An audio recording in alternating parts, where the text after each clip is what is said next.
Hello, all my dear young, dynamic and dashing college guys.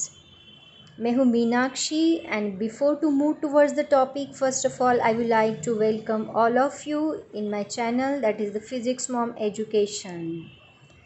और मैं आपको पढ़ाने वाली हूँ सब्जेक्ट फिज़िक्स। तो देखो बच्चों, ये सब्जेक्ट पढ़ाने से पहले मैं आपको कुछ बताना चाहती हूँ।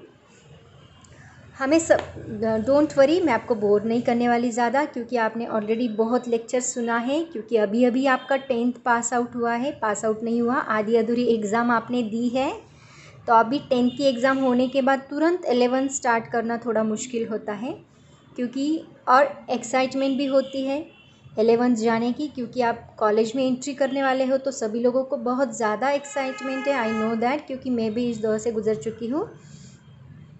तो आप कॉलेज जाओ, बहुत ज़्यादा एंजॉय करो और ऑनलाइन पढ़ाई करो, इसीलिए मैं आपके लिए ये वीडियोस बनाने वाली हूँ। देखो बच्चों, हम 11th में जाते हैं और बहुत ज़्यादा एंजॉयमेंट करने का मन करता है। एंजॉयमेंट करनी चाहिए, आई डोंट हैव एनी प्रॉब्लम। लेकिन एक बात मैं आपको बताना चाहती हूँ, बच्चे यहाँ पे अक्सर गलती करते हैं, क्योंकि 10th के बाद 11th और 12th ये 2 साल बहुत ज़्यादा इम्पॉर्टेंट होते हैं, क्योंकि इसके ऊपर अपनी लाइफ की डायरेक्शन डिपेंड होती है। और अगर फिज़िक्स की लैंग्वेज में बोलूँ तो बच्चे क्या करते हैं, 11th को ज़्यादा सीरियसली नहीं लेते। कुछ नहीं होता, 11th है, हो जाएगा, 12th में देखेंगे, 12th के मार्क बहुत ज़्यादा इम्पॉर्टेंट है। लेकिन बच्चे सबसे बड़ी गलती यहीं पे कर देते हैं। उनको लगता है कि 11th लाइटली लिया तो भी चलेगा, बट मैं आपको बता दूँ, ये 2 साल का कोर्स है और 11th और 12th दोनों के टॉपिक्स जो है वो कॉम्पिटिटिव एग्ज़ाम्स में उसके ऊपर क्वेश्चन पूछे जाते हैं। तो दोनों टॉपिक आप ठीक से पढ़ो, बहुत सीरियसली। जो बच्चों का MIIT होता है तो वो बच्चे 11th में सबसे ज़्यादा पढ़ाई करते हैं और 12th में भी बहुत ज़्यादा पढ़ाई करते हैं। तो मैं बोलती नहीं आप लोग 24 घंटे पढ़ाई करते रहो, लेकिन 11th को सीरियसली लो, 11th ठीक से पढ़ो, क्योंकि बहुत सारा टॉपिक 11th का जो है वो कॉम्पिटिटिव एग्ज़ाम्स में पूछा जाता है। और यहाँ पे हम सबसे बड़ी गलती कर देते हैं। और अगर 11th 12th में कम मार्क्स मिले आपको, 12th में अगर आपके मार्क्स कम आए तो आगे जाके आपको प्रॉपर डायरेक्शन नहीं मिलता। और हमारा ग्राफ ऐसे होता है, मतलब हमारा लाइफ इस डायरेक्शन में और सक्सेस इस डायरेक्शन में, फिज़िक्स की लैंग्वेज में बोलूँ तो। और अगर दोनों अपोजिट डायरेक्शन में है तो हमें रिज़ल्ट क्या मिलता है, यहाँ पे 0 रिज़ल्ट मिलता है। तो इट्स बेटर अगर हम 11th और 12th सीरियसली पढ़ेंगे तो अपनी पूरी लाइफ हम लोग इंजॉय कर सकते हैं। लेकिन अगर हमने ये 2 साल सीरियसली नहीं लिए तो पूरी लाइफ हमें मेहनत करनी पड़ेगी। तो देखो बच्चों, एंजॉय करो, कॉलेज लाइफ बहुत एंजॉय करनी चाहिए, बट उसके साथ साथ आपको पढ़ाई भी करनी है। इसीलिए मैं आपके लिए ये लेक्चर्स बनाने वाली हूँ। तो आज हम लोग अपना फर्स्ट लेक्चर स्टार्ट करने वाले हैं फिज़िक्स का। तो अभी ज़्यादा लेक्चर में नहीं देती, बहुत ज़्यादा डोज नहीं देती, वापस आप लोग बोलेंगे मैम का प्रवचन स्टार्ट हो गया। तो इसीलिए मैं अभी ज़्यादा बात नहीं करूँगी इस टॉपिक के ऊपर, क्योंकि ऑलरेडी 10th में भी आपने ये सुना है। तो इट्स बेटर हम लोग लेक्चर स्टार्ट करते हैं। तो बच्चों, आज का हमारा है लेक्चर नंबर 1। आज हम स्टडी करने वाले हैं चैप्टर नंबर 1 मेजरमेंट, जो कि फिज़िक्स का फर्स्ट चैप्टर है as per new syllabus.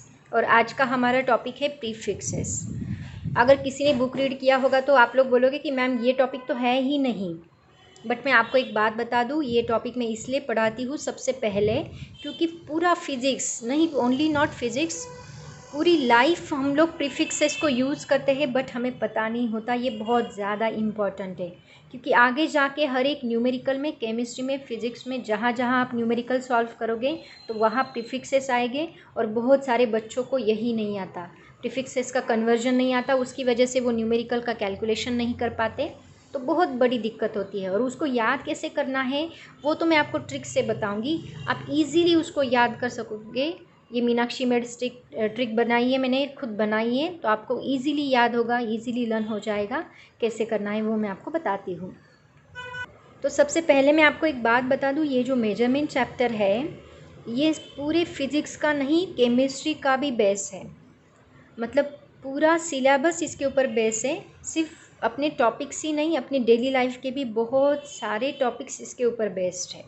Daily life में हम लोग बहुत जगह पे मेज़रमेंट करते हैं, आपको पता है।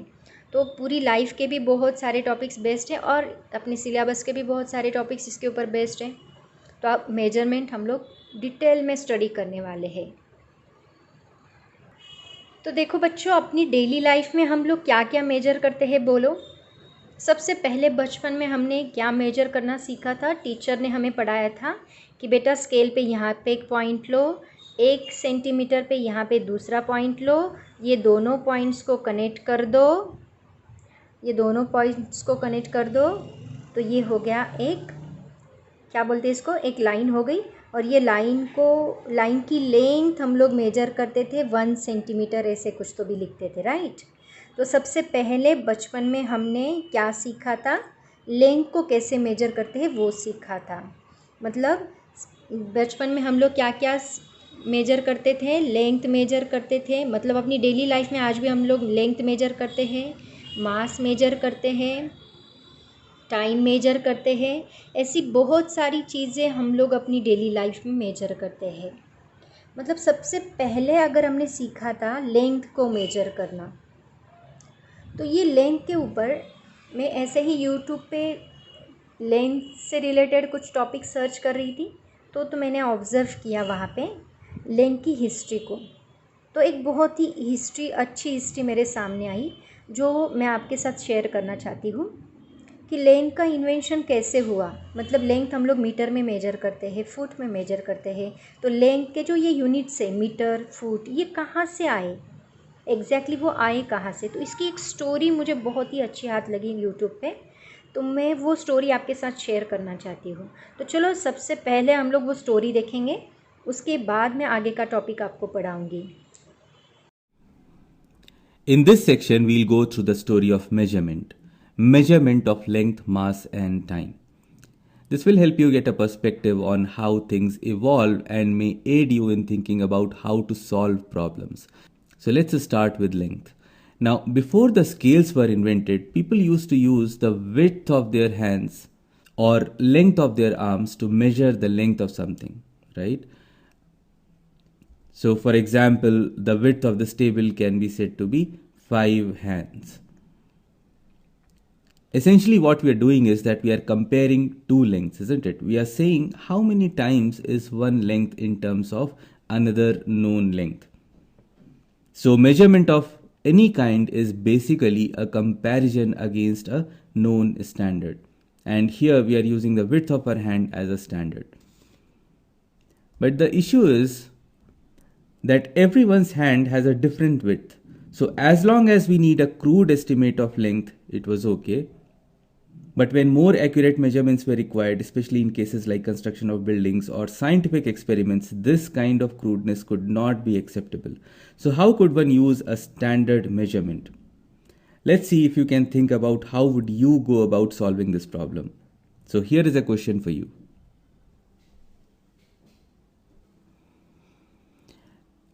As most of you have guessed, it is the king's hands or foot's length that could be made a standard. If you choose yours, well, many people may not agree, right? So something similar happened in the 12th or the 13th century when the King of England, Henry I, said that in his kingdom the unit of measure of length will be called a yard, which will be the distance from the tip of his nose to the end of his outstretched arm. And then, of course, a primary scale was made from this measurement.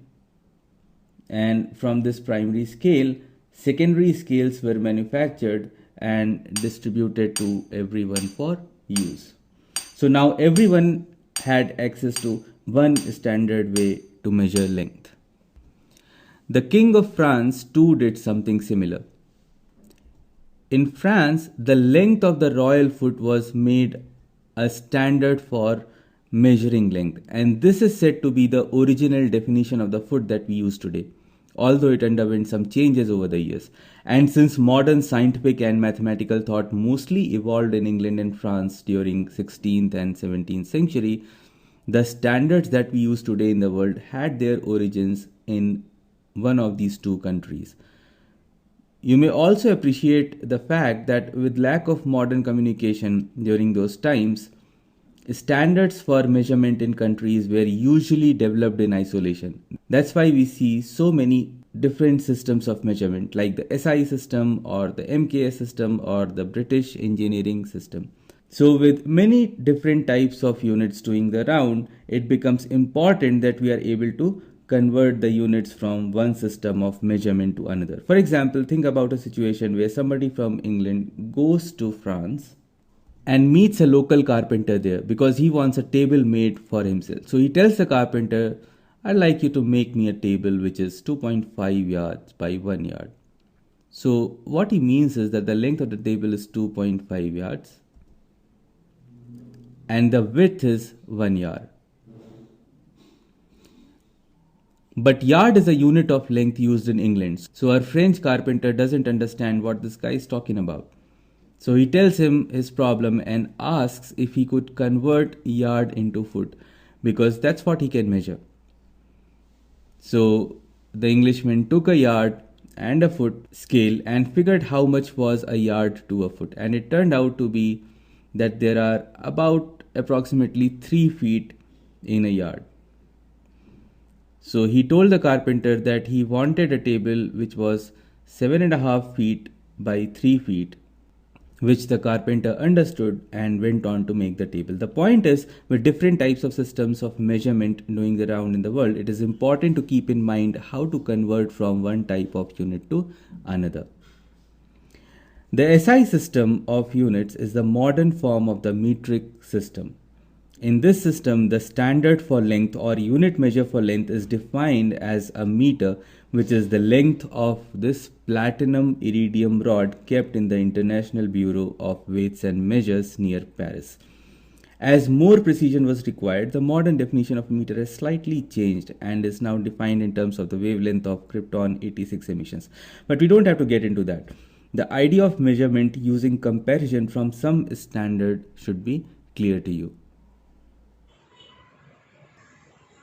तो देखो बच्चों, आपको story समझ में आई होगी, hope so. थोड़ा revise करती हूँ उसको। हमने देखा कि सबसे पहले के ज़माने में लोग किसका यूज़ करते थे लेंथ मेजर करने के लिए? हैंड का यूज़ करते थे। लेकिन इसमें प्रॉब्लम क्या हुआ कि सभी के हैंड जो है, सबका पाम सेम नहीं होता, किसी का छोटा होता है, किसी का बड़ा होता है। तो इससे हमें एक्यूरेट मेजरमेंट नहीं मिलता, ये हमने स्टोरी में देखा।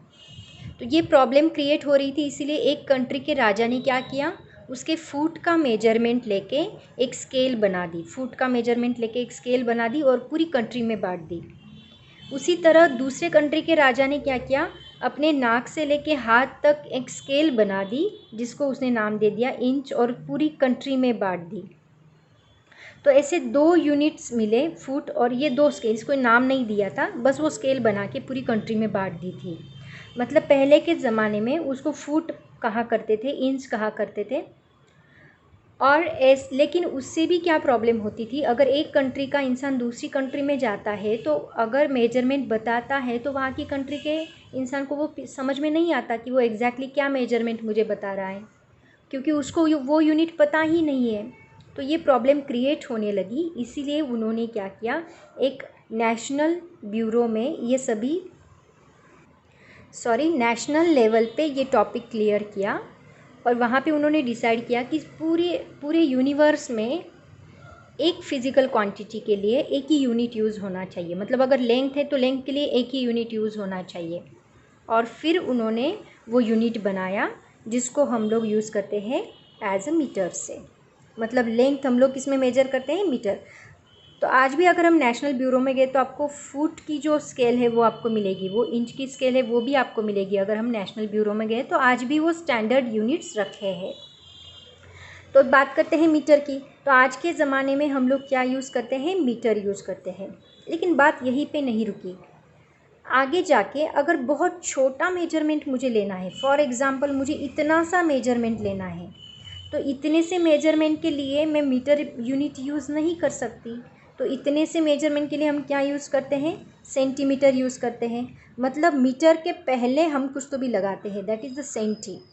या फिर हम मिलीमीटर यूज़ करते हैं, मतलब मीटर के पहले हम क्या लगाते हैं? मिली।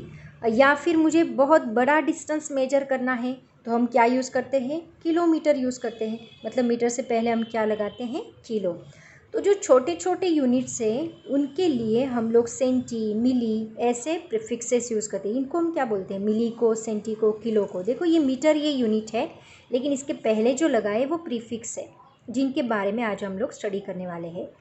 तो ये जो प्रीफिक्स है ये बहुत ज़्यादा इम्पॉर्टेंट है। देखो ये कहाँ कहाँ पे यूज़ करते हैं हम लोग, सेंटीमीटर, मिलीमीटर, किलोमीटर। किलो कहाँ कहाँ पे यूज़ करते हैं, आप अपने वीडियो को देखो, वहाँ पे वीडियो का जो डायमेंशन है वो क्या है, किलो बाइट है ना। किलो बाइट, के बी, कितने के बी का वीडियो है, तो वहाँ पे भी हम लोग किलो लगाते हैं। या फिर कोई मास मेजर करना हो वहाँ पे किलोग्राम लगाते हैं, किलोमीटर लगाते हैं, किलो बाइट लगाते हैं। मतलब सभी जगह पे हम लोग किलो लगाते हैं। ऐसे नहीं कि लेंथ के लिए ही हम लोग किलो लगा रहे, बहुत सारी जगह पे हम लोग ये प्रीफिक्स यूज़ करें। तो ऐसे यूनिवर्स में कितने प्रीफिक्स है उसके बारे में मैं आपको बताने वाली हूँ, जो कि हम पूरे सिलेबस में यूज़ करने वाले हैं। तो चलो चलते हैं, आज का टॉपिक स्टार्ट करते हैं, दैट इज़ द प्रीफिक्स। तो देखो बच्चों, प्रीफिक्सेस दो टाइप्स में डिस्ट्रीब्यूट किए हैं, एक है लोअर प्रीफिक्सेस और दूसरे हैं हायर प्रीफिक्सेस। मतलब जो बड़े बड़े डिस्टेंसेस, बड़ा बड़ा मास अगर आपको मेजर करना है तो वहाँ पे हम लोग किलो लगाते हैं, या फिर मेगा लगाते हैं, गीगा लगाते हैं। तो जहाँ बड़े बड़ी चीज़ें मेजर करनी है उसके लिए हम हायर प्रीफिक्स यूज़ करेंगे। और जहाँ छोटे छोटे, मतलब फॉर एग्ज़ाम्पल इलेक्ट्रॉन का मास मेजर करना है, या फिर डिस्टेंस मेजर करना है, छोटा सा डिस्टेंस मेजर करना है, तो उसके लिए हम क्या मेजर यूज़ करते हैं, लोअर प्रीफिक्सेस यूज़ करते हैं, जो कि होते हैं सेंटी, मिली, माइक्रो, नैनो। तो ये लोअर प्रीफिक्सेस है, तो उनकी कुछ पर्टिकुलर वैल्यूज़ है, वो वैल्यूज़ के बारे में हम लोग स्टडी करने वाले हैं। तो बच्चों सबसे पहले हम लोग देखेंगे हायर प्रीफिक्सेस, उसके बाद हम लोग लोअर प्रीफिक्सेस के बारे में स्टडी करेंगे। तो देखो बच्चों, ये स्टडी करने के लिए मैं आपको एक ट्रिक बताती हूँ, बहुत ही सिंपल ट्रिक है। अगर आपने वो लर्न कर ली तो आप पूरी लाइफ प्रीफिक्सेस को कभी नहीं भूलोगे।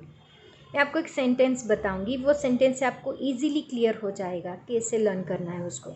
सेंटेंस देखो क्या है, थोड़ा सा उसको ट्विस्ट करना पड़ेगा, डिफ़िकल्ट है, थोड़ा थोड़ा रटना पड़ेगा। सेंटेंस है, वाई जेप्टी गम कहदा। देखो ये वर्ड आपको लर्न करने हैं, वाई जेप्टी गम कहदा, वाई जेप्टी गम कहदा। इसको रट लो और आपके हायर प्रीफिक्सेस लर्न हो गए समझो। देखो कैसे, अब जो मैंने ये हॉरिजॉन्टली लिखा है इसको मैं अभी वर्टिकली लिखती हूँ। देखो क्या कहा मैंने, वाई जेप टी गम, और कहदा इधर लिखती हूँ, गम कहदा। देखो वाई जेप टी गम कहदा। तो ऐसे ये सेंटेंस लर्न करो और फिर मैं आपको बताती हूँ हायर प्रीफिक्सेस क्या हैं। देखो जो सबसे पहला वाई है इसका मतलब होता है योटा, जो सबसे बड़ा प्रीफिक्स है, योटा। इसके बाद होता है जेटा, उसके बाद होता है एक्सा, उसके बाद होता है पेटा, देन टेरा, देन गीगा, देन मेगा। उसके बाद होता है kilo, hecto and Deka. D को बोलते हैं डेका, जिसका सिंबल डी होता है। इसका सिंबल होता है वाई, इसका होता है जी, इसका होता है ई, पी, टी, जी, एम। सिंबॉलिकल फॉर्म में हम ऐसे लिखते हैं। किलो तो आपको पता ही है, के। हेक्टो के लिए एच यूज़ करते हैं और डेका के लिए डी यूज़ करते हैं। और इनकी जो वैल्यूज़ है वो कैसे लर्न करनी। किलो की वैल्यू आपको पता है 1000 है ना, तो किलो 1000 होता है। वैसे इन सब की वैल्यूज़ हैं, और जो हम लोग लिखते हैं 10 टू द पावर में।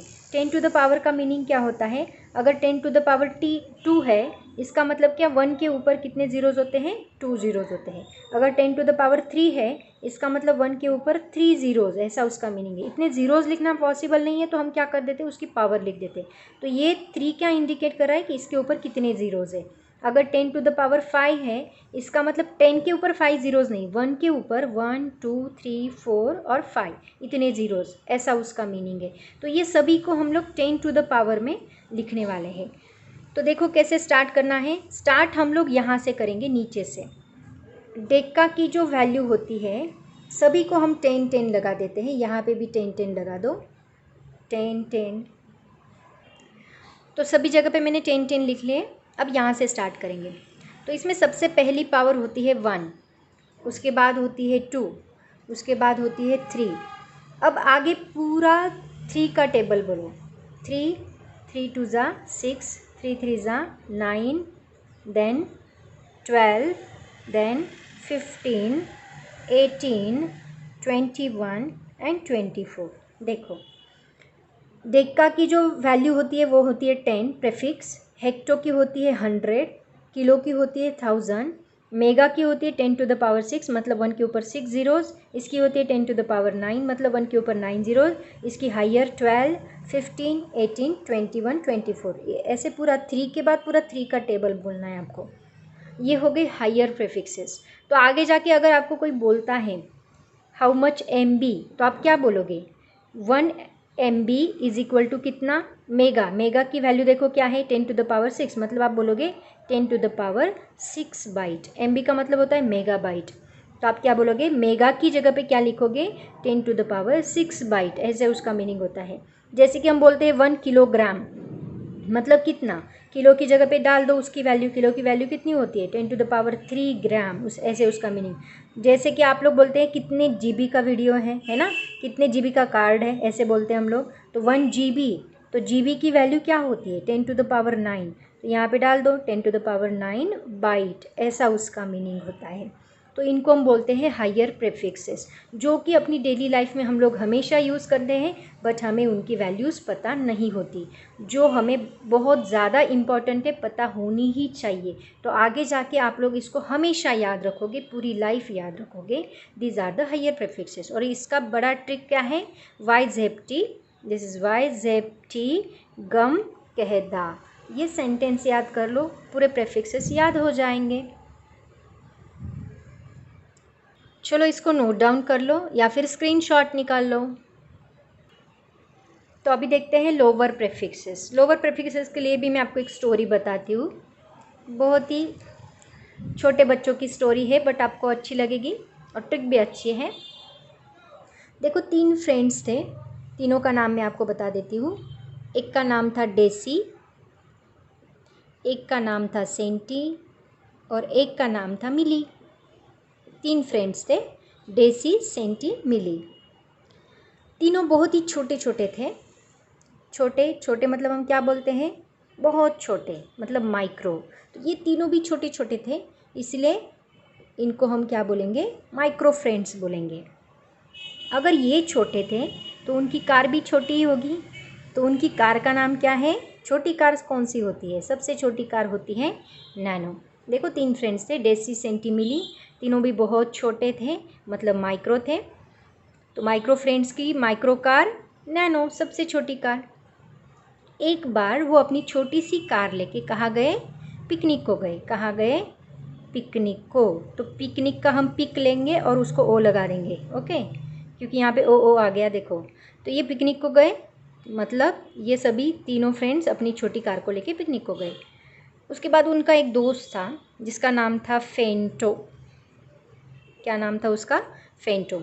तो फेंटो को भी पिकनिक को जाना था, लेकिन ये तीनों तो चले गए थे अपनी नैनो को लेके। ये कैसे जाएगा? तो इसने क्या किया? ऑटो ली और ऑटो से गया वो पिकनिक को। कैसे गया? ऑटो से। थोड़ा इधर लिखती हूँ क्योंकि यहाँ पे हमें वैल्यूज़ भी लिखने हैं। तो वो ऑटो लेके गया पिकनिक को, ठीक है। और वो जहाँ पिकनिक को गए थे वहाँ पे 2 गेम जोन थे। गेम जोन के नाम थोड़े एंटिक होते हैं, देखो। तो वो 2 गेम जोन्स के नाम क्या थे? योक्टो एंड जेप्टो। ऐसे 2 गेम जोन थे। आया समझ में सबको? देखो ये स्टोरी यहाँ पे ख़त्म हो गई। गेम जोन में गए और चले गए, बस। देखो 3 फ्रेंड्स थे, डेसी, सेंटी, मिली। तीनों भी बहुत छोटे थे, मतलब माइक्रो। उनकी छोटी कार थी नैनो। नैनो को लेके गए पिकनिक को पिको।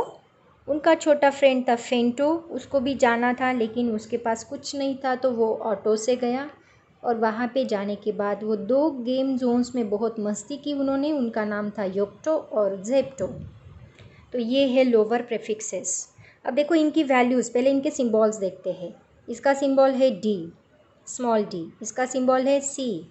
इसका सिंबल है एम, मीली हम लोग यूज़ करते हैं, एम लगाते हैं। माइक्रो का सिंबल एम यहाँ पे आ गया, तो अभी माइक्रो को वापस एम नहीं ले सकते, तो यहाँ पे माइक्रो के लिए म्यू, म्यू जो ग्रीक लेटर है। ऐसे बहुत सारे ग्रीक लेटर्स हम लोग देखेंगे फिजिक्स में, तो उसमें से ये एक लेटर जिसको हम बोलते हैं म्यू। उसके बाद नैनो का सिंबल है एन, पिको का सिंबल है पी, फेंटो का सिंबल है एफ। यहाँ पे पिको का सिंबल स्मॉल पी लिया है, फेंटो का सिंबल है एफ, ऑटो का सिंबल है ए, स्मॉल ए, योक्टो का सिंबल है स्मॉल वाई, वहाँ पे योट्टा का सिंबल कैपिटल वाई है, यहाँ पे स्मॉल वाई है, और जेप्टो का सिंबल है स्मॉल जी। ओके, अभी इनकी वैल्यूज़ देखो, यहाँ पे भी हम 10 टू द पावर लेते हैं, लेकिन ये लोअर प्रेफिक्स है। हमें पता है सेंटी की वैल्यू कितनी होती है, 0.01 जितनी होती है, और इसको हम 10 टू द पावर में कैसे लिखेंगे, 10 माइनस लगाएंगे, क्योंकि इस साइड 0 है, इस साइड 0 नहीं है। देखो सिंपल ट्रिक बताती हूँ, अगर आपको इसको 10 टू द पावर में लिखना है ना, तो 10 लिखो, माइनस लिखो अगर इस साइड 0 है तो, और कितने जीरो से काउंट करो, 1 2, तो यहाँ पे लिख दो 2, 10 टू द पावर -2। इसका मीनिंग क्या होता है, इसको हमने 100 से डिवाइड किया है, करके देखो 100 से डिवाइड करने के बाद ये आंसर मिलेगा आपको, ऐसा उसका मीनिंग होता है। लेकिन अगर आपको कन्फ्यूजन होता है तो आप क्या करो, 10 लिखो, माइनस लिखो, और कितने जीरो से उतना नंबर लिख दो, सिंपल। तो ऐसे हम 10 टू द पावर माइनस में ये वैल्यूज़ लिखने वाले हैं। अगर 10 टू द पावर -3 है तो आप इसको 0 पॉइंट के फॉर्म में कैसे लिखोगे, देखो 1 के पहले 3 है, मतलब कितने ज़ीरोज़ आएंगे, 1 2 3 ज़ीरोज़ आएंगे, और पॉइंट कहाँ पे लगेगा, एक ज़ीरो के बाद पॉइंट लगेगा। तो 10 टू द पावर -3 की वैल्यू क्या, 0.001। इसका ही मीनिंग क्या होता है, 1 डिवाइड बाई क्या है, 1000 है, ये इसका मीनिंग है। क्योंकि ये 10 टू द पावर, इसका मीनिंग क्या होता है, 1 divide by 10 to the power 3, और 10 टू द पावर 3 का ही मतलब होता है 1000, 1 के ऊपर 3 ज़ीरोज़, तो 1 डिवाइड बाई 1000 है, ऐसे हम लोग लिखते हैं। तो वैसे ये जो वैल्यूज़ है, इन वैल्यूज़ को भी हम 10 टू द पावर में लिखने वाले हैं, जो बहुत ही सिंपल है। तो सभी जगह पे मैंने 10 10 लिख लिया है। अब ऊपर से स्टार्ट करते हैं, वहाँ पे हायर प्रीफिक्स में हमने नीचे से स्टार्ट किया था, यहाँ पे कहाँ से स्टार्ट करना है, ऊपर से, सेम तरीके से। यहाँ पे हम क्या लिखेंगे, -1, वही वैल्यूज़ है। यहाँ पे -2, यहाँ पे -3। अब 3 का टेबल लिख दो माइनस साइन लगा के, -6, -9, -12, -15, -18, -21 एंड -24। वहाँ पे सबसे हायर कौन सा था, 24। यहाँ पे सबसे लोअर कौन सा रहेगा, जेप्टो, जो कि है -24। देखो जे माइनस में क्या होता है, जैसे वैल्यू बढ़ती जाती है वैसे उनकी अमाउंट कम होती जाती है। तो यहाँ पे -24 सबसे छोटा, और सबसे बड़ा कौन है, डेसी, जिसका वैल्यू है 10 टू द पावर -1। तो ये है बच्चों लोअर प्रेफिक्सेस, इनको कॉपी कर लो फटाक से। देखो आज हम लोगों ने 2 प्रेफिक्सेस पढ़े, हायर प्रेफिक्सेस और लोअर प्रेफिक्सेस, जो कि मेजरमेंट के लिए बहुत ज़्यादा इम्पॉर्टेंट है। आगे जाके हम लोग पूरे सिलेबस में ये यूज़ करने वाले हैं, 11th में, 12th में, अपनी डेली लाइफ में, सभी जगह पे आपको ये पता होनी चाहिए। अगर आपको याद नहीं आता है वैल्यू कौन सी है, कन्फ्यूजन होता है, तुरंत डेसी सेंटीमिली की वैल्यू तो हमेशा याद हमें रहती है, लेकिन बाकी सभी वैल्यूज़ हमें याद नहीं होती, तो हम क्या करेंगे, स्टोरी बताएंगे। स्टोरी क्या बताएंगे, वाइज हेप्टी, गम कहदा, और ये तीनों फ्रेंड्स की स्टोरी अगर आपको याद नहीं है, थोड़ा रिवाइज करके देखो, बार बार सुनो, याद हो जाएगी। होप सो आज का टॉपिक आपको समझ में आया होगा, और पढ़ाई स्टार्ट कर दो, ऑनलाइन पढ़ो, कॉलेज में एंजॉयमेंट करो। तो बच्चों आज के लिए इतना काफ़ी है। Thank you so much and bye bye. अगर कुछ समझ में नहीं आया, स्टोरी अच्छी लगी, बुरी लगी, कमेंट करो, I don't have any problem. So thank you so much and bye bye.